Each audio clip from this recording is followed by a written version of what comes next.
नमस्कार, मैं हूं आपके साथ प्राची पाराशर और आप देख रहे हैं एबीपी गंगा की खास पेशकश। ये त्राहिमाम काल है। जी हां, कोरोना को लेकर इस वक्त जैसी स्थिति है उसको लेकर यही कहा जा सकता है। अभूतपूर्व हालात की वजह से ही केंद्र सरकार ने 18 साल से ऊपर के सभी लोगों को 1 मई से टीका लगाने का ऐलान किया है। ये आज की सबसे बड़ी खबर है। पीएम मोदी की अध्यक्षता में हुई बैठक में फैसला लिया गया। कोरोना की मौजूदा लहर बेहद आक्रामक है, इसलिए इसका मुकाबला करने के लिए बहुत बड़े एक्शन की जरूरत है।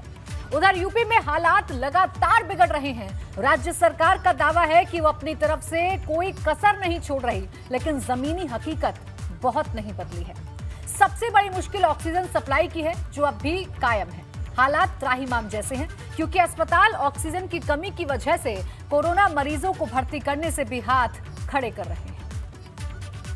कोरोना मचा रहा कोहराम है, ऑक्सीजन की सप्लाई लाइन जाम है, अटक रही सांसें, बढ़ रहा इंतजार, कतार में तीमारदार, आफत में बीमार, संक्रमण का तूफान, कई गुना बढ़ी डिमांड।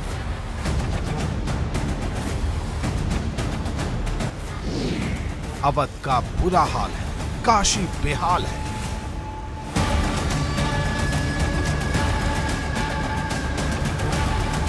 बेड मिलना मुश्किल, ऑक्सीजन की मारा मारी।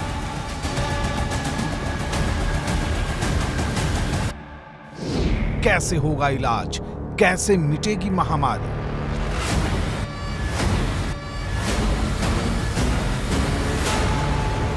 कोरोना के खिलाफ किलर ऑपरेशन का पहिया अटक रहा है। संक्रमण की सुनामी में ऑक्सीजन का अकाल है। ये त्राहिमाम काल है।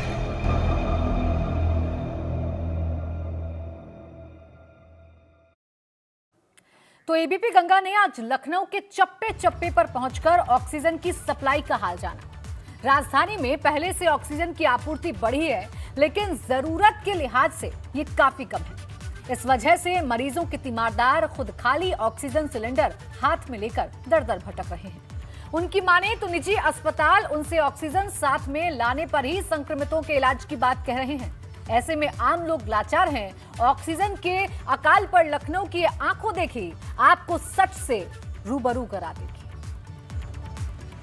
कम से कम मेरे बाप के बजाय मेरी माँ भी नहीं है, हम अनाथ हो जाएंगे अगर बेड नहीं मिला हमें। मेरे फादर को बचा दीजिए। वहाँ से लिखा के लाओ, वहाँ से लिखा के लाओ, वहाँ से लिखा के, कहाँ जाए? पब्लिक जाए तो कहाँ जाए?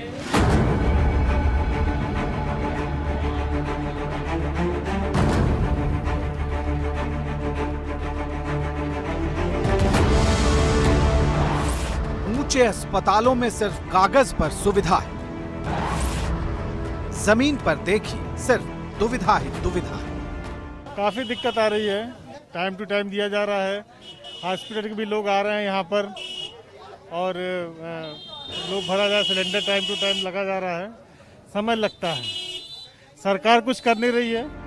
यूपी में वायरस विस्फोट से ऑक्सीजन की जबरदस्त कमी है। पहले के मुकाबले सप्लाई काफी बढ़ी है, लेकिन इतने भर से जरूरत पूरी नहीं हो पा रही। स्वास्थ्य महकमे का दावा है कि ऑक्सीजन की सप्लाई के हालात बेहतर हुए हैं, लेकिन जमीनी हकीकत इन दावों को आईना दिखा रही है। ये तस्वीरें देखिए।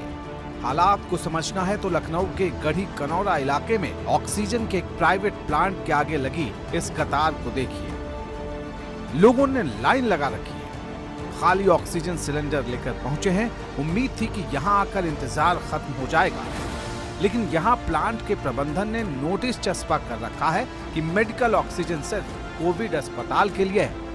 फिर भी लोग कतार से हट नहीं रहे, मिन्नतें कर रहे हैं, आरजू कर रहे हैं। राजधानी लखनऊ के कोरोना मरीज इस समय तिल तिल ऑक्सीजन के लिए तरस रहे हैं। हालात बदतर हो चुके हैं और ऑक्सीजन की किल्लत किस तरह है मैं आपको अवध प्लांट पे दिखाऊंगा। गढ़ी कनौरा ऐशबाग इलाके का ये प्लांट है और आप देख सकते हैं लोग सिलेंडर लगा के लाइन में खड़े हुए हैं। बुरी स्थिति है, अफरा तफरी के हालात हैं और गैस उपलब्ध नहीं हो पा रही, ऑक्सीजन नहीं मिल पा रहा कोविड पेशेंट को। आप देख सकते हैं किस तरह से ये तमाम अस्पतालों से आए हुए लोग हैं। इसके अलावा कई ऐसे भी हैं जो जिनके परिवार में, घर में कोई ना कोई कोविड संक्रमित है। जरा सोचिए, इस तरह की भीड़ से वायरस का संक्रमण कितना खतरनाक हो सकता है। यहाँ कोई सामाजिक दूरी का पालन नहीं कर रहा, लोग एक दूसरे के बिल्कुल पास खड़े हुए हैं। कई कई घंटे धूप में लोग इसी तरह ऑक्सीजन के खातिर लाइन लगा रहे हैं, तब जाकर भी सिलेंडर मिलने की गारंटी नहीं। हालात को देखते हुए यहाँ पुलिस की तैनाती की गई है, जिससे बवाल न होने पाए, लोगों के बीच अफरा तफरी न मच पाए। बहुत बुरे हाल हैं, बड़े बड़े दावे किए जा रहे हैं कि ऑक्सीजन की कोई किल्लत नहीं है, लेकिन हम ग्राउंड रियलिटी आपको दिखा रहे हैं कि ऑक्सीजन के हाल क्या हैं। 2 दिन पहले जब हम इस प्लांट की ओर आए थे तो अंदर भीड़ थी, लेकिन आज आप देख सकते हैं कि बाहर तक लाइन लगाई गई है। तस्वीर आप देखिए, हैरान कर देगी, बहुत दुखदाई तस्वीर है, दर्दनाक तस्वीर है। और हालत ये है कि लोगों को ऑक्सीजन के सिलेंडर नहीं मिल पा रहे हैं, लाइन लगा करके प्लांट के बाहर खड़े हैं। और तो और स्थिति इस कदर बुरी हो गई है कि सुरक्षा इंतजाम देखने के लिए यहाँ पुलिस को तैनात किया गया। पुलिस के लोग आए हुए हैं जो नियंत्रित कर रहे हैं इस भीड़ को। लखनऊ में ऑक्सीजन की कमी की वजह से कई जानें जा चुकी हैं। उखड़ती हुई सांसों को मुकम्मल इलाज तो दूर, जान बचाने वाली ऑक्सीजन का सहारा तक मरीजों को नहीं मिल पाया। हालात बदलने के लिए 10 नए ऑक्सीजन प्लांट लगाने का ऐलान किया गया, लेकिन इससे स्थिति ज्यादा बदली नहीं है। तस्वीरें लखनऊ के थाना आलमबाग इलाके की हैं। यहाँ ताल कटोरा में अवध ऑक्सीजन फैक्ट्री है। इन लोगों की माने तो ये कोरोना संक्रमित मरीजों के परिजन हैं। दावा है कि इनसे डॉक्टरों ने कहा है कि ऑक्सीजन का इंतजाम करके लाओ, तभी इलाज हो पाएगा। अब करें तो क्या करें? घर ही पे रखे हुए अस्पताल भी ले जाके क्या करें, अस्पताल में कुछ देख ही नहीं रहे।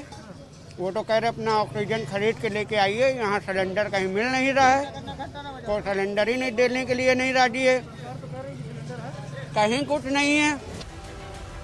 कई जगहों से ऑक्सीजन की कालाबाजारी की खबरें भी आ रही हैं। इसे सीएम योगी ने बेहद गंभीरता से लिया है। टीम 11 की बैठक में मुख्यमंत्री ने रेमडेसिविर इंजेक्शन के साथ ही ऑक्सीजन की कालाबाजारी को रोकने के सख्त आदेश दिए हैं। Bureau report, ABP Ganga. देखिए, इसलिए हम कह रहे हैं कि हालात जो हैं वो बहुत खराब हो चुके हैं और त्राहिमाम हर जगह हो रहा है। मेरे 2 सहयोगी हमारे साथ जुड़े हुए हैं इस वक्त। लखनऊ से विवेक त्रिपाठी हमारे साथ हैं और वाराणसी से हमारे साथ नीतीश पांडे जुड़े हुए हैं। सबसे पहले लखनऊ का रुख करेंगे। विवेक, लखनऊ की अगर बात करें तो यहाँ हालात बद से बदतर हैं। ऐसी तस्वीरें सामने आ रही हैं जो बहुत दिल को दहला देने वाली हैं।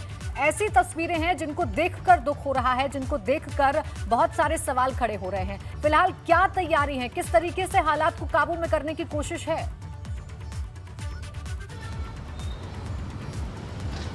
जी प्राची, यहाँ पर तैयारियों के नाम पे अफसरों का कोई इंतज़ाम नहीं है। अफसरों के पास कोई इंतज़ाम नहीं है और ना ही कोई जवाब है। किसी भी सवाल का जवाब देने के लिए अफसर उपलब्ध ही नहीं है। सीएमओ से बात करने की कोशिश की जा रही है 2 दिन से, लेकिन सीएमओ ना फ़ोन उठाते हैं, ना ही उनसे मुलाकात हो पाती है। इस समय जिस दफ्तर में वो बैठते थे वो दफ्तर कई दिनों से बंद है और वो कोविड कमांड सेंटर पर बैठ रहे हैं, जहाँ पर अंदर सामान्य आदमियों का प्रवेश बंद है। जिसके जिम्मे सबसे बड़ी जिम्मेदारी है, जिसके कंधे पर, वो शख्स, वो अधिकारी मीडिया के सामने, अधिकारियों के सामने आने से कतरा रहा है। और डीएम जो अभिषेक प्रकाश है वो खुद ही कोविड के शिकार हो गए हैं और इस समय आइसोलेशन में है। प्रभारी डीएम यहाँ पर काम कर रही हैं। तो हालात ऐसे हैं कि जितने भी अफसर हैं वो या तो सामने आने से बच रहे हैं, लोगों के सामने नहीं आ रहे हैं, लोगों के सवालों का जवाब नहीं दे पा रहे हैं, क्योंकि उनके पास कोई इंतज़ाम नहीं है।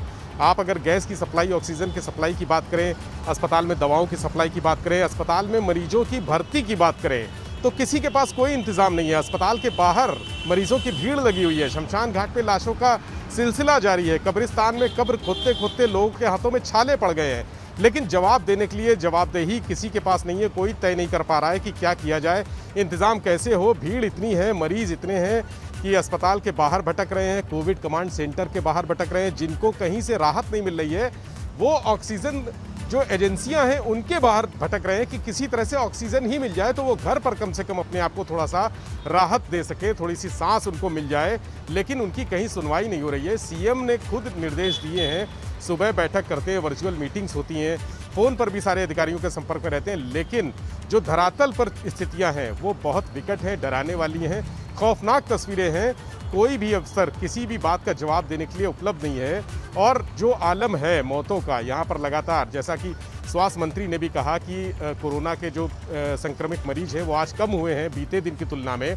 जी बिल्कुल, 2,500 मरीज की कमी आई है, लेकिन लखनऊ में मरीजों का आंकड़ा बढ़ा है। लखनऊ में आंकड़ा बढ़ा है। मौतों का सिलसिला जैसा कल 22 था, आज भी मौतें 22 हैं। बिल्कुल विवेक, यानी हालात कंट्रोल में नहीं है और लोग परेशान हो रहे हैं। इस बीच हमारे साथ एक खास मेहमान जुड़ गए हैं, doctor Tulika Chandra, HOD blood transfusion medicine विभाग के GMO। उनसे भी हम बात करेंगे। मेरे दोनों सहयोगी हमारे साथ लगातार बने हुए हैं। बहरहाल आपको हम ये बता दें कि उत्तर प्रदेश में किस तरीके से आंकड़े बढ़ रहे हैं। यूपी में 24 घंटे के भीतर 167 लोगों की मौत हो चुकी है, तो वहीं 28,000 से भी ज्यादा नए मामले सामने आए हैं।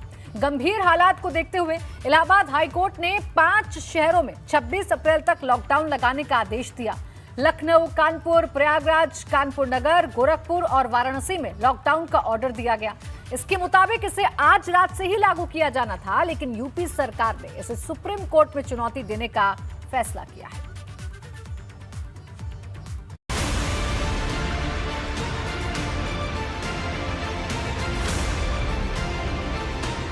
लॉकडाउन पर इलाहाबाद हाईकोर्ट बनाम यूपी सरकार।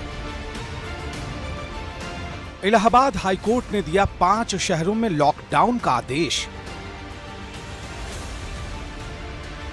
हाईकोर्ट के आदेश को लागू करने से यूपी सरकार का इनकार।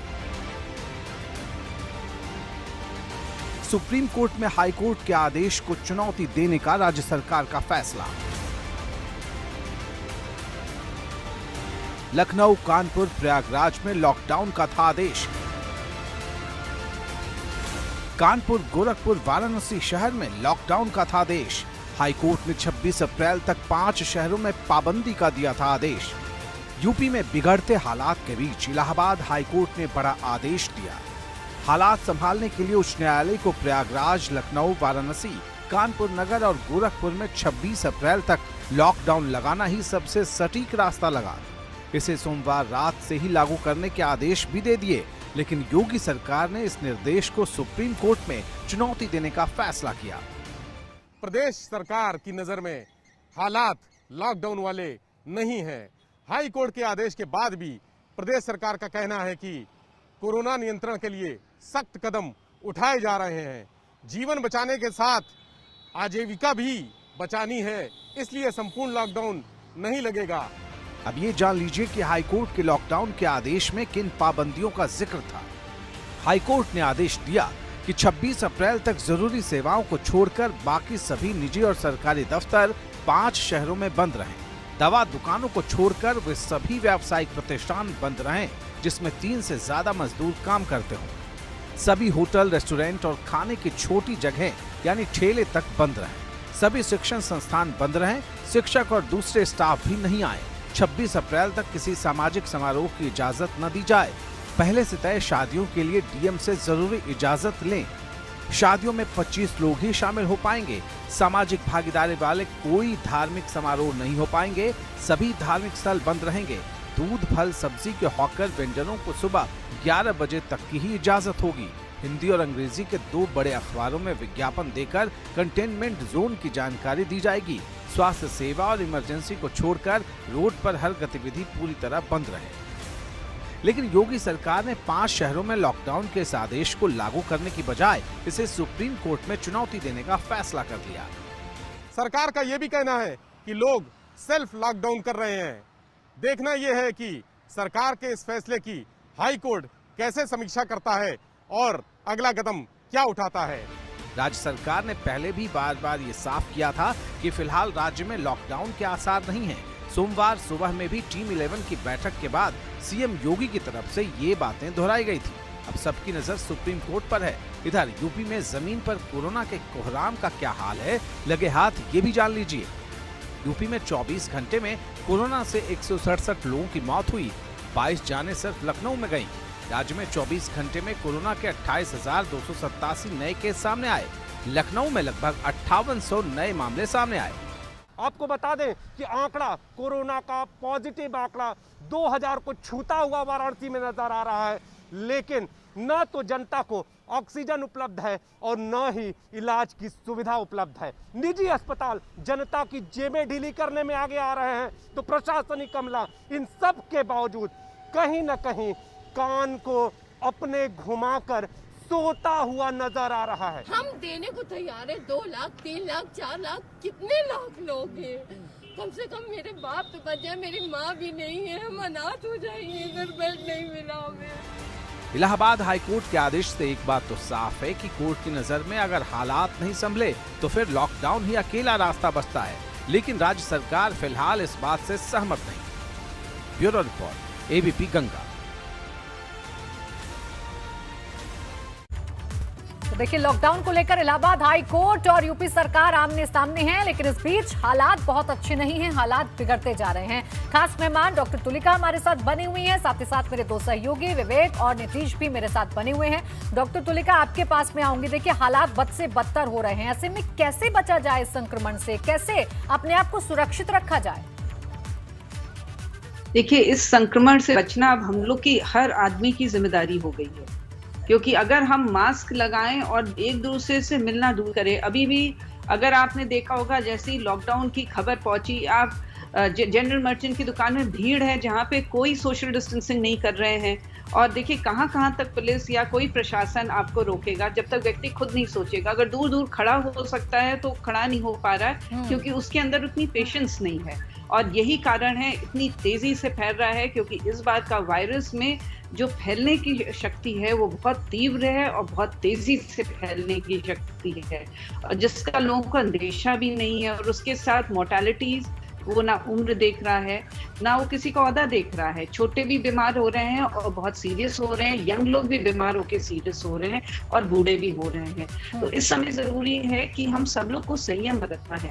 संयम बरत के अगर हम अपनी लेवल से ही इस वायरस की कंट्रोल रोक लेते हैं तो शायद ये हमारी सबसे बड़ी जीत होगी, क्योंकि आज की तारीख में किसी और बाहरी के इन्फ्लुएंस से ज्यादा हमारा अपनी ताकत ही शायद इससे बचा पाएगी, क्योंकि कोई क्योर नहीं है, अस्पताल में बेड्स नहीं है, हर आदमी को जरूरत है ऑक्सीजन की, कितने सारे लोगों को वेंटिलेटर की, लेकिन इतनी बड़ी ऑक्सीजन वेंटिलेटर, इतनी बड़ी आबादी का इंतजाम होना बहुत मुश्किल है। तो बहुत जरूरी है कि हम लोग खुद अपने को रोकें, अपने परिवारजनों को बचाएं, अपने को बचाएं। शायद अभी आज की तारीख में उसके अलावा कोई विकल्प नहीं है। बिल्कुल डॉक्टर तुलिका, हमें सावधान होना होगा, और वो लोग जो अभी लापरवाही कर रहे हैं उनको समझ जाने की जरूरत है, क्योंकि वो संभलेंगे तभी जो है हालात सामान्य हो पाएंगे। विवेक, क्या सावधानी वाकई में नजर आती है सड़कों पर? क्या लोग जागरूक नजर आते हैं? जी देखिए, अगर बात करें यहाँ लखनऊ की, तो यहाँ पर लोगों ने सेल्फ लॉकडाउन लगा के अपने आप को ये प्रूव करने की कोशिश की है कि वो जिम्मेदार हैं और वो वायरस से लड़ने के लिए संघर्ष कर रहे हैं, जूझना चाहते हैं। जो भी प्रयास हैं, सरकारी प्रयास नाकाफ़ी हो या काफ़ी हो या जो भी हो, लेकिन लोग खुद भी आत्म अनुशासित हो रहे हैं। यहाँ पर लोग मास्क लगा के चल रहे हैं और सोशल डिस्टेंसिंग का भी, जो फिजिकल डिस्टेंसिंग का है, उसका पालन कर रहे हैं। इसके बावजूद चूँकि लखनऊ में हालात बहुत बिगड़ चुके हैं, यहाँ पर कम्युनिटी स्प्रेड की स्थिति आ चुकी है।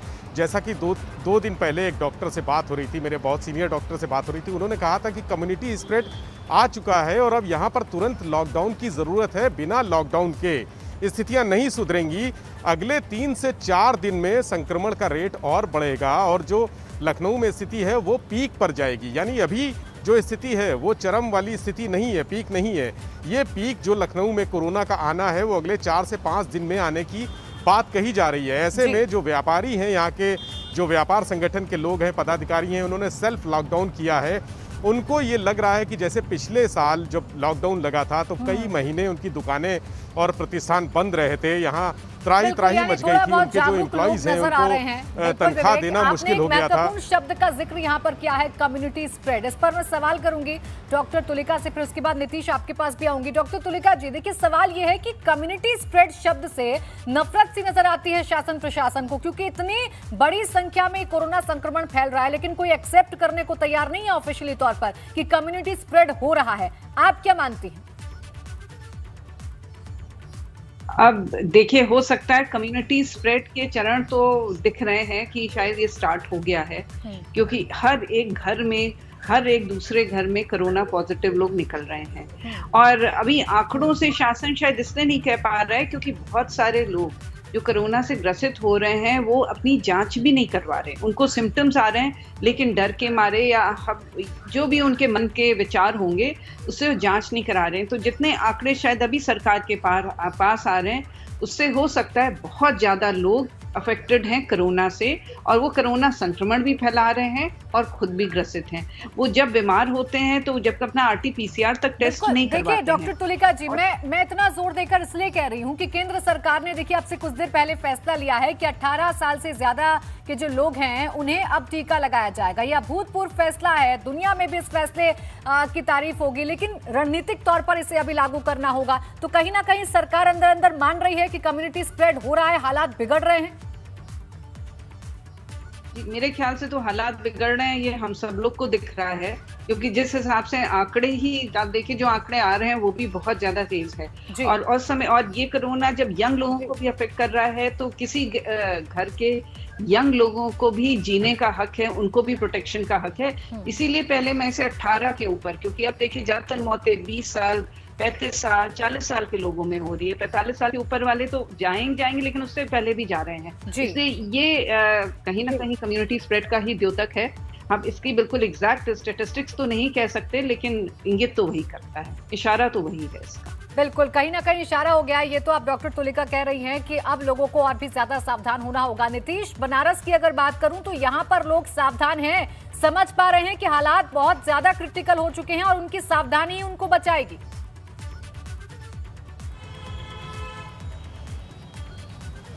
प्राची, अगर बता दूं तो बनारस में जनता त्राही त्राही कर रही है और साहब यहाँ पर चुप्पी साधे हुए हैं। प्रशासनिक अधिकारियों के फोन नहीं उठते हैं। जनता को ऑक्सीजन की ज़रूरत होती है, जनता को अस्पताल की ज़रूरत होती है, जनता को इंजेक्शन की ज़रूरत होती है। सुनवाई कहीं नहीं हो रही है, हर तरफ से आपको नाकामी हासिल हो रही है। आम जनता अगर बात करें तो यहाँ के व्यापारी संगठनों का ये कहना है कि हम अपनी दुकानें बंद कर लेते हैं तो राहत मिलेगी, लेकिन राहत मिलती नजर नहीं आ रही है। इसे प्रशासनिक प्रशासनिक दूरदर्शिता की कमी कहेंगे प्राची। प्रशासन ये समझ ही नहीं पाया कि स्थिति इतनी भयावह हो सकती है। शायद ये इंतजाम पहले किए गए होते तो आप आज की डेट में आम जनता को इतना परेशान नहीं होना पड़ता। आज की डेट में आज यहाँ अधिकारी फोन नहीं उठाते हैं, आम जनता की सुनवाई नहीं करते, और इसके इतर निजी अस्पताल, चाहे वो दुकानदार हो, दवाओं के विक्रेता हो, जो कोरोना के चेकिंग के जो सामान है, जो मशीनें हैं, उसके विक्रेता हो, जिस तरह से लूटमार वाराणसी में चल रही है उसकी सुनवाई करने वाला भी कोई नहीं है। प्राची, स्थिति बहुत ही भयावह हो चुकी है और प्रशासनिक और दूरदर्शिता बिल्कुल। देखिए नीतीश, चूंकि आप खुद बनारस में मौजूद हैं और तमाम अनुभवों से होकर आप गुजरे हैं, आप कुछ खास तौर पर बताना चाहेंगे बनारस के बारे में जो आपने देखा हो? प्राची, अगर स्थिति बता दूं, सबसे बड़ी चीज़ कि यहाँ के निजी अस्पताल जिस तरह से हैं, अगर पिछले दिनों की बात करें, होली थी, कोरोना संक्रमण का खतरा सता रहा था, और क्या पिछले साल के अनुभवों से वाराणसी प्रशासन को सीखना नहीं चाहिए था? क्या इन्हें यह अंदाजा नहीं था कि स्थिति और भी भयावह हो सकती है? इन सारी स्थितियों से प्रशासनिक और दूरदर्शिता, जिसका मैंने पहले भी जिक्र किया है, वो साफ तौर पर दिखाई दे रही है। आज की स्थिति बता दूं, आज की स्थिति है कि वाराणसी सीएमओ का फोन नहीं उठता है। लोग अभी खुद मुझसे कई ऐसे लोग हैं जो लगातार फोन पर ये कहते नजर आ रहे हैं कि मुझे इंजेक्शन की जरूरत है, मुझे ऑक्सीजन की जरूरत है। पत्रकार होने के नाते आप प्रशासन से गुहार लगाइए, लेकिन यहाँ के प्रशासनिक अधिकारियों के फोन नहीं उठते हैं। क्या प्रशासनिक अधिकारी ये जवाब देंगे कि जो लोग गुहार लगाते फिर रहे हैं, अगर उनके घर कोई घटना होगी तो उसकी जिम्मेदारी कौन लेगा? बिल्कुल, क्या जिम्मेदारी आपको पहले ये किसकी होगी व्यवस्था नहीं नीतीश? और करनी ये चाहिए बहुत थी? गंभीर है कि जो अधिकारी हैं जिन पर जिम्मा है वही अधिकारी मुंह छिपाते फिर रहे हैं, वही अधिकारी जवाबदेही तय नहीं कर रहे हैं, तो आम जनता किस भरोसे है, ये बड़ा सवाल है। आप सभी मेरे साथ बने रहिए, लगातार आपसे बातचीत करते रहेंगे, जानकारी लेते रहेंगे। फिलहाल एक छोटा सा ब्रेक यहां पर लेंगे, जल्द लौटेंगे। ब्रेक के बाद स्वागत है आपका। तो देखिए, लगातार हम आपको बता रहे हैं कि हालात कितने खराब हो चुके हैं और यूपी में किस तरीके से खतरा बढ़ रहा है। हर जगह खतरा काफी बड़ा हुआ है यूपी में, इसलिए लोगों ने खुद अपनी तरफ से सेल्फ लॉकडाउन लगाने की शुरुआत कर दी है। मुरादाबाद में सर्राफा कारोबारियों ने फैसला किया। सर्राफा व्यापारियों ने 2 दिन के लिए अपनी मर्जी से सर्राफा मार्केट को बंद करने का ऐलान किया है। आज और कल भी मुरादाबाद का सर्राफा बाजार बंद रहेगा। मुरादाबाद के बाकी बाज़ारों में भी उस तरह की भीड़ देखने को नहीं मिल रही है जिस तरह की आम दिनों में मिला करती थी। लोग जागरूक हुए हैं और मास्क का इस्तेमाल कर रहे हैं, लेकिन अभी भी मुरादाबाद में कोरोना संक्रमण बहुत ज़्यादा फैल रहा है। मुरादाबाद के समाजवादी पार्टी के सांसद डॉक्टर एस.टी. हसन भी क्वारंटाइन हो चुके हैं और मुरादाबाद के जिलाधिकारी राकेश कुमार सिंह भी क्वारंटाइन हैं। ऐसे में कोरोना संक्रमण की गंभीरता को समझा जा सकता है। वैदुर रहमान, एबीपी गंगा, मुरादाबाद।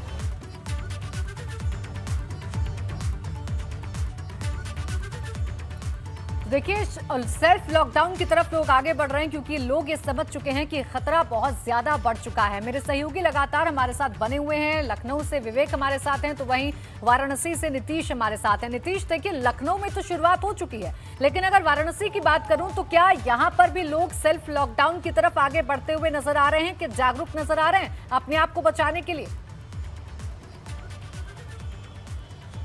प्राची, तस्वीरों के जरिए हम अभी आपको दिखाना चाहेंगे। लगभग 8:30 का समय हुआ है और आप देखिए सड़क पर आपको सन्नाटा किस तरह से दिखाई देगा। जो लोग बाहर बैठे हुए हैं वो अपने घरों और गलियों के बाहर आ जा रहे हैं। ये वो लोग हैं जो कभी मानने वाले शायद नहीं हैं। ये कोरोना से शायद डरते नहीं हैं। अगर ये संक्रमण के शिकार होंगे तो शायद ये डरेंगे, लेकिन आम जनता आपको दुकानें बंद करके यहाँ पे दिखाई देगी। स्वयं व्यापारी और आम जनता अब डर चुकी है। डर चुकी इसलिए है कि आप अगर बीमार पड़ते हैं तो आप अपने भरोसे पर हो जाते हैं। आपकी कहीं कोई सुनवाई नहीं है। बनारस में स्थिति बहुत भयावह है। जो अस्पताल है वहाँ बेड नहीं है, जहाँ बेड मिल जा रहे हैं वहाँ ऑक्सीजन नहीं है, अगर ऑक्सीजन मिल गई तो दवाई नहीं है। की स्थिति बहुत ही भयावह है और इन सब के बाद अगर सब कुछ मिल भी जाता है तो डॉक्टर भी उपलब्ध नहीं है। ऐसी स्थिति यहाँ पर हो चुकी है। अब देखना ये होगा कि क्या आगे व्यवस्थाएं होती हैं या स्थिति यूं ही भयावह हो जाती है।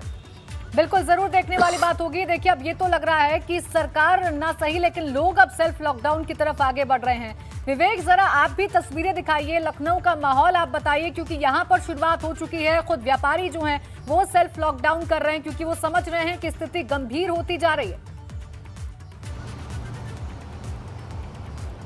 जी प्राची, यहाँ पर व्यापारियों ने 3 दिन पहले का सेल्फ लॉकडाउन घोषित किया था। कई बड़ी बाजारें, जो हजरतगंज का मुख्य बाजार है, वहाँ पर भी लॉकडाउन लगा था। हम अपने कैमरामैन पंकज से कहेंगे कि एक बार वो कैमरा दिखाएं कि यहाँ पर हम हजरतगंज में ही इस समय खड़े हुए हैं और यहाँ पर सन्नाटा है। 8 बजे के बाद जो गतिविधियाँ हैं पूरी तरह से बंद हो चुकी हैं। और एक जो महत्वपूर्ण बात ये कहना चाहूँगा मैं प्राची आपको कि सेल्फ लॉकडाउन जिन व्यापारी संगठनों ने घोषित किया था उसको 3 दिन के लिए बढ़ा भी दिया है।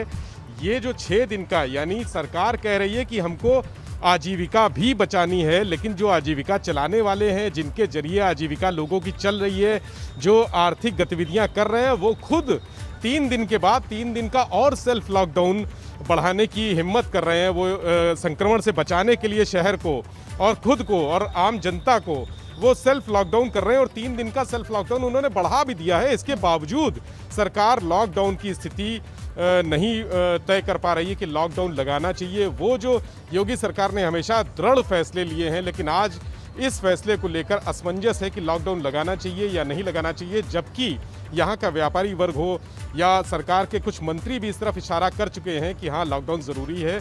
जो कम्युनिटी स्प्रेड हो रहा है उसको बचाने के लिए, संक्रमण की चेन तोड़ने के लिए 7 दिन से 14 दिन का लॉकडाउन बहुत ज़रूरी है। और जैसा कि आपने देखा, यहाँ पर नज़ारा सन्नाटा है पूरा मार्केट में। लोगों ने भी घर से बाहर निकलना बंद कर दिया है। लोग खुद भी चाहते हैं कि उनको इस संक्रमण से निजात मिले, क्योंकि घर घर कोरोना फैल चुका है। अस्पतालों में स्थिति जो हम देख रहे हैं, जो मोहल्लों में यहाँ पर 15,000 के ऊपर माइक्रो कंटेनमेंट जोन बने हुए हैं। 15,000 के ऊपर 40 लाख की आबादी है लखनऊ में, जहां पर 15,000 मकान ऐसे हैं जहां पर बाहर बैरिकेटिंग लगी हुई है, पट्टी लगी हुई है और वहां पर अंदर आना जाना किसी प्रकार का प्रतिबंधित है। उसके अगल बगल जो मकान में लोग रहते हैं वो भी दहशत में हैं। उनको भी लग रहा है कि जो स्प्रेड है वायरस का वो उन तक ना पहुंच जाए, वो उसके शिकार ना हो जाए। घर में पत्नी है, बच्चे हैं, बीमार, कई लोग बीमार बुजुर्ग रहते हैं, उनको ये संकट हो रहा है कि कहीं कम्युनिटी स्प्रेड का ये जो असर है उनके ऊपर ना आ जाए। जो पार्क हैं, जो यहाँ पर मोन्यूमेंट्स हैं, ऐतिहासिक स्थल हैं, वहाँ पर भी मूवमेंट बंद हो गया है लोगों का। यहाँ के जिला प्रशासन ने रोकथाम करने के लिए पहले ही बंद कर दिया था, लेकिन जो मॉर्निंग वॉकर्स थे, जो मॉर्निंग वॉक करने अपने घर के बाहर निकलते थे, वो भी बंद हो गए। तो जनता जागरूक है, जनता फैसले ले रही है, लेकिन सरकार ये फैसला नहीं ले पा रही है कि यहाँ पर लॉकडाउन तय किया जाए या न तय किया जाए। हाईकोर्ट भी कह रही है कि लॉकडाउन जरूरी है। हाईकोर्ट ने एक बार सुझाव भी दिया सरकार को कि लॉकडाउन लगाया जाए, इस पर विचार किया जाए, और आज अंततः हाईकोर्ट ने कह दिया कि लॉकडाउन जरूरी है। चूंकि हाईकोर्ट लगातार देख रहा है, मॉनिटरिंग कर रहा है, एक स्वतः दाखिल याचिका की सुनवाई करते हुए हाईकोर्ट ने फैसला किया है कि 6 दिन का लॉकडाउन लगे, लेकिन सरकार उसको भी मानने को तैयार नहीं है। सरकार अपने तर्क दे रही है कि स्थितियां नियंत्रण में हैं, लेकिन नियंत्रण के बाहर हो चुकी हैं। अब ग्राउंड रिपोर्ट हमने कई बार दिखाई है कि स्थितियां आउट ऑफ कंट्रोल हो चुकी हैं। तो आप यहाँ पर लोग तड़प पा रहे हैं कि हालात बहुत खराब हो चुके हैं, और हालात इतने खराब हो चुके हैं कि कंट्रोल जल्द से जल्द इन्हें किया जाए तभी ठीक रहेगा। नीतीश भी हमारे साथ बने हुए। नीतीश, जैसा कि हम चर्चा कर रहे हैं कि देखिए लोग अब फिर भी अपनी जिम्मेदारी समझ रहे हैं, वो लोग ये समझ पा रहे हैं कि कहीं ना कहीं सेल्फ लॉकडाउन की जरूरत है, लोग ये समझ पा रहे हैं कि जल्दी जल्दी अपने घरों की तरफ बढ़ जाएं, लेकिन बावजूद इसके जो अधिकारी हैं वो लापरवाह बने हुए हैं। आपने बताया कि सीएमओ फोन तक नहीं उठा रहे हैं, उनसे बात नहीं हो पा रही है। क्या कर रहे हैं सीएमओ वाराणसी में, किस तरीके से हालात को कंट्रोल कर रहे हैं?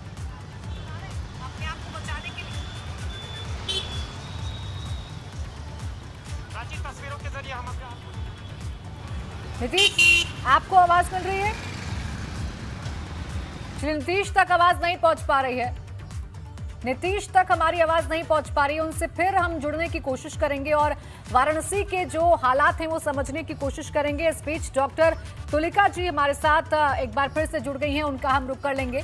डॉक्टर तुलिका जी, देखिए कितनी बड़ी चुनौती है ये सरकार के लिए, मैं आपसे समझना चाहूंगी। देखिए लोग तो हालांकि अब जागरूक हो रहे हैं, समझ रहे हैं कहीं ना कहीं कि मुसीबत जो है वो बहुत बड़ी हो चुकी है। ऐसे में सरकार का बड़ा फैसला कि 18 साल से ऊपर के सभी लोगों को वैक्सीन लगेगी, तो क्या लगता है आपको कितना वक्त लगेगा कि इस फैसले को अमल में लाया जाएगा और ठीक तरीके से चीजें हमें जमीन पर नजर आएंगी? जो वैक्सीन की बात आप क्या है, मेरे ख्याल से कल ही आपका शुरू हो जाएगा, जो 1 मई से शुरू हो जाएगा, और इसको अमल में लाने में, जो इसे कहते हैं, इसको सक्सेसफुल होने में जो मुझे लगता है ज्यादा टाइम नहीं लगेगा, क्योंकि लोग इतना जागरूक हो चुके हैं, इतना डर गए हैं। आगे पीछे इतनी डेथ्स हो रही हैं, रोज के रोज आप सुनते हैं कि इतने सारे लोग मर गए, जो किसी के जान पहचान के, अपने रिश्तेदार, दूर पड़ोसी, कि जो डर बैठ गया है उसकी वजह से हर आदमी अब वैक्सीन लगाने के लिए इच्छुक हो गया है। जो पहले जो हमें वैक्सीन लगाने के लोगों को लाना पड़ रहा था कि भाई लगवा लीजिए, डरिए नहीं, आज वो डर खत्म हो गया है, क्योंकि जो कोविड का डर है वो उससे भी बड़ा भयानक हो गया है। तो जो वैक्सीन लगाने का प्रोग्राम है, मेरे ख्याल से जब भी शुरू होगा में तो बहुत सारी तादाद में लोग लगाने को तैयार हो जाएंगे। लेकिन एक चीज की बात जरूर ध्यान रखना है कि जब ये वैक्सीन लगाने आएंगे तब सोशल डिस्टेंसिंग मेंटेन करना बहुत जरूरी है, क्योंकि बहुत सारे ऐसे केसेस भी हुए हैं कि लोगों ने जाके वैक्सीन लगाई और उसके 3 दिन बाद वो RT-PCR पॉजिटिव आ गए, क्योंकि उससे जाते वक्त, उसके समय के लगाते वक्त उन्होंने जो प्रॉपर प्रोटेक्शन नहीं किया। वैक्सीन तो का असर तो बाद में आता है, लेकिन उससे पहले ही इन्फेक्ट हो गए तो वो वैक्सीन इतनी कारगर नहीं होती, क्योंकि उसकी इम्यूनिटी डेवलप करने में टाइम लगता है। तो कभी ये भी ध्यान रखना है कि जोश में आके आप ये ना सोचें कि वैक्सीन रामबाण नहीं है। उसके लिए भी आपको सोशल डिस्टेंस और सारे नॉर्म्स फॉलो करने पड़ेंगे, नहीं तो वो भी निष्फल हो सकती है समय के साथ। और इसके अलावा जो कहते हैं कि ये विश्व युद्ध जैसी सिचुएशन आ गई है, हर कहीं ना कहीं ये भयानक वायरस हर घर में किसी की जान ले रहा है, किसी को सिक कर रहा है, घर के घर बीमार पड़े हैं सबके अंदर। तो एक ऐसे पॉजिटिविटी और मेंटल हेल्थ भी स्ट्रांग रखनी पड़ेगी, क्योंकि शायद इस वायरस से हमारे सोशल डिस्टेंसिंग, मास्क जैसे सुविधाओं, प्रोटेक्शन के अलावा भी हमारी अपनी सोच और अपनी हेल्थ, अपनी पॉजिटिव फीलिंग्स भी हम लोग को कहीं ना कहीं बचाएंगी, वो भी हमारी इम्यूनिटी को आगे करती हैं। जी, बिल्कुल, पॉजिटिविटी तो बनाए रखनी है ताकि दिमाग जो है शांत रहे और हम अपने आप पर ध्यान दे सकें और जो तमाम चीजें हैं वो कर सकें। आप सभी हमारे साथ बने रहिए, आगे भी आपसे चर्चा करेंगे, आगे भी आपसे जानकारी लेंगे। इस बीच ये बता दें आप सभी को कि आज पीएम मोदी की अध्यक्षता में हुई बैठक में फैसला लिया गया कि 1 मई से 18 साल से ऊपर सभी लोगों के लिए वैक्सीन उपलब्ध होगी। इस फैसले पर प्रदेश के युवाओं ने खुशी जाहिर की है। साथ ही युवाओं का ये भी कहना है कि वो खुद भी वैक्सीन लगवाने जाएंगे। सरकार ने जो अभी ये फैसला लिया है कि 18 वर्षीय से ऊपर जितने भी लोग हैं उन्हें वैक्सीन लगवानी चाहिए, ये फैसला काफी उचित है। सरकार को ये फैसला काफी पहले ही लेना चाहिए था। मैं इस फैसले से बिल्कुल समर्थन में हूँ और मैं खुद जाऊंगी वैक्सीन लगवाने। इस भारत सरकार ने 1 मई से सभी वयस्कों के लिए वैक्सीनेशन का निर्देश दिया हुआ है और हमें ये लगता है कि ये जो भारत सरकार का फैसला है बहुत ही उचित फैसला है। तब हमारे और अनुरोध है सभी वयस्कों से कि कृपया इसका पालन करें। सरकार द्वारा लिया गया वयस्कों को वैक्सीनेशन लगाने का फैसला बहुत उचित है और मैंने इस विषय में पहले भी अपनी ट्विटर पर राय रखी हुई है और मैं इससे सहमत हूँ और मैं खुद वैक्सीनेशन लगवानी चाहूँगी।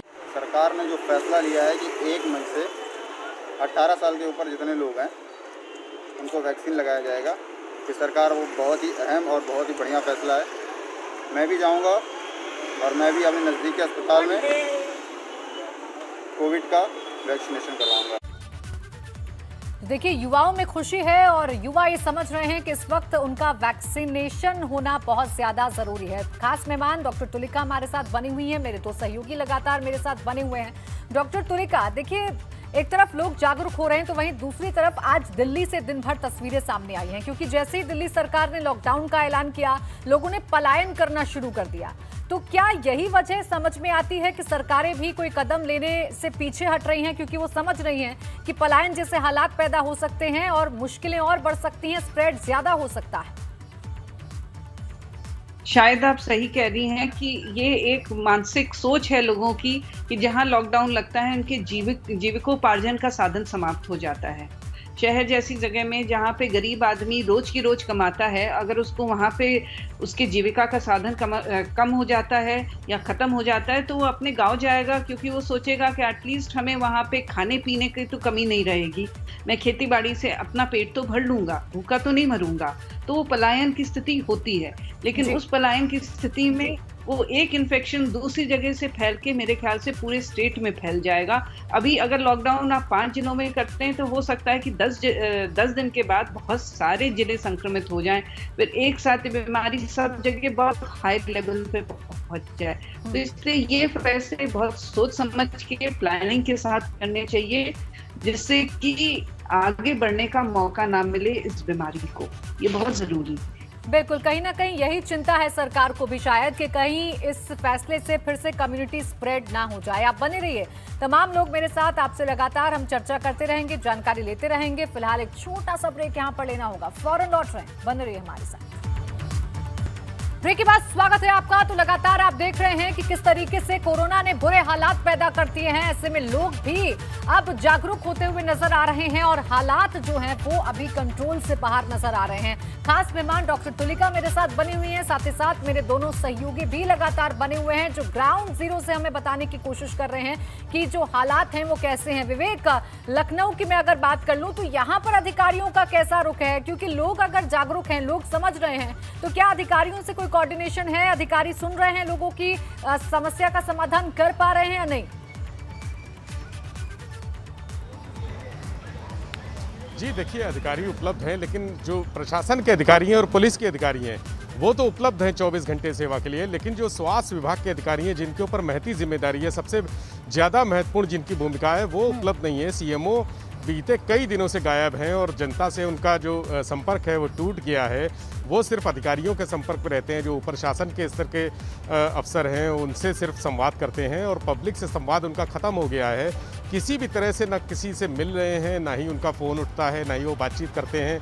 और जो जिम्मेदारियां जो पीड़ित लोग हैं, जो कोरोना संक्रमित लोग हैं, लोगों का जो सीधा मतलब है वो सीएमओ से ही है। और जिस तरह से यहाँ के जो निजी और सरकारी अस्पतालों में एक आदेश बिना सीएमओ के आदेश के बिना उनकी भर्ती नहीं होगी, उसको लेकर लोग भटक रहे हैं, सीएमओ से मिलने की कोशिश करते हैं लेकिन वो उपलब्ध नहीं होते हैं। कोविड कमांड सेंटर के बाहर भी लोगों की भीड़ लगी रहती है कि वो सीएमओ से एक मुलाकात कर लें या उनसे बात कर लें, एक उनकी तरफ से जो अनुमति पत्र है वो मिल जाए तो उनके परिवार के लोग या वो खुद जो पेशेंट हैं वो भी वहाँ पर मौजूद रहते हैं, सुबह से लेकर शाम तक बैठे रहते हैं कि उनका एक हस्ताक्षर, सीएमओ का एक हस्ताक्षर उनको किसी भी अस्पताल में भर्ती दिला सकता है, एंट्री करा सकता है, लेकिन वो असफल रहते हैं, नाकाम रहते हैं। दिन भर बैठने के बाद रोते गिड़गिड़ाते हैं और किसी तरह लौट जाते हैं, सिफारिश लगवाते हैं अन्य अफसरों से भर्ती के लिए। तो यहाँ पर स्थिति ऐसी है कि अधिकारी तो हैं लेकिन जो सबसे जिम्मेदार महकमा है, जिसके ऊपर इस समय सबसे बड़ी जिम्मेदारी है स्वास्थ्य विभाग, वो लापरवाही चरम पे देखने को मिल रही है। जो शासन में स्वास्थ्य विभाग के अफसर बैठे हैं वो भी लाचार हैं और उनका कहना ये है कि जिस तरह से पिछले साल जब कोरोना का जो आया था, जो लॉकडाउन हुआ था, उस दौरान भी सीएमओ स्तर पर लापरवाही बरती गई थी। तमाम मरीजों को बेड नहीं मिल रहे थे, ऑक्सीजन की सप्लाई उस दौरान भी बाधित हुई थी। हालांकि उस दौरान ऐसा संकट नहीं था जो आज हमें देखने को मिल रहा है लखनऊ राजधानी में, उस दौरान ऐसा संकट नहीं था, लेकिन फिर भी दिक्कतें थीं, दवाओं का भी टोटा पड़ गया था। तब शासन ने कार्रवाई की थी और लखनऊ समेत तमाम जनपदों के सीएमओ को निलंबित किया गया था, हटाया गया था। बड़ा जिम्मा है वही विभाग कहीं ना कहीं लापरवाह नजर आ रहा है और इसी वजह से लोग ज्यादा परेशान हैं। इस बीच एक और अहम जानकारी मिल रही है, वो ये है कि यूपी में संक्रमण के गंभीर हालात को देखते हुए इलाज में कारगर रेमडेसिविर दवा के 3.25 लाख वायल का नया ऑर्डर दिया गया है। मंगलवार की शाम तक जुबिलिएंट फार्मा की ओर से करीब 25,000 वायल की आपूर्ति कर दी जाएगी। यही नहीं, अगले 2 से 3 दिनों के भीतर प्रदेश में 3.25 लाख रेमडेसिविर की उपलब्धता होनी तय।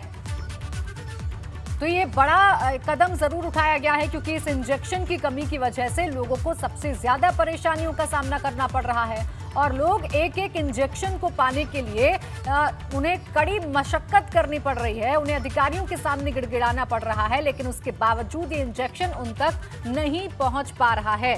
लगातार डॉक्टर तुलिका हमारे साथ बनी हुई है। डॉक्टर तुलिका, ये कितना बड़ा कदम हम समझें कि ये इंजेक्शन अगर आ जाता है तो कितना बड़ी राहत की खबर होगी तमाम लोगों के लिए? देखिए, कोविड जो बीमारी है उसका ट्रीटमेंट अभी तक नहीं है, कोई क्योर नहीं है, ठीक नहीं हो सकता कोविड। लेकिन हाँ, एक्सपेरिमेंटल थेरेपी है जिससे कोई लोग उससे रिस्पॉन्ड कर रहे हैं। उसी में ये रेमडेसिविर भी एक इंजेक्शन है। एक चीज़ कर लीजिए, रेमडेसिविर कोई जादू का इंजेक्शन नहीं है कि उसके आते ही सब कोरोना के मरीज ठीक हो जाएंगे, ऐसा तो पॉसिबल नहीं है। लेकिन हाँ, देखा गया है कि बहुत सारे लोगों को जब रेमडेसिविर लगता है तो उनको फायदा होता है, इसलिए ये कोरोना से लड़ने में सहायक है और इसीलिए इसकी डिमांड भी हो रही है।